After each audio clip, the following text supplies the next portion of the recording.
Weet hoe dit voel as iets gebeur en maak jy saak hoe sterk jou geloof is nie, dat jy net voel, Here, dit is net nie regverdig nie. Maar Paulus skryf hierdie brief om ons een ding te laat besef. Dat ons soek na regverdigheid.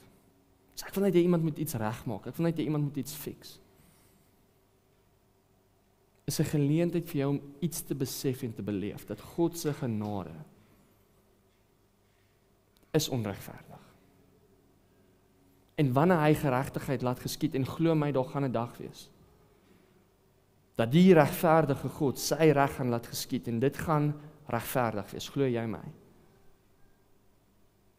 Maar op daai dag wil hy nie ons moet voor hom staan en net reg lewe nie. Hy wil hê ons moet werklik reg staan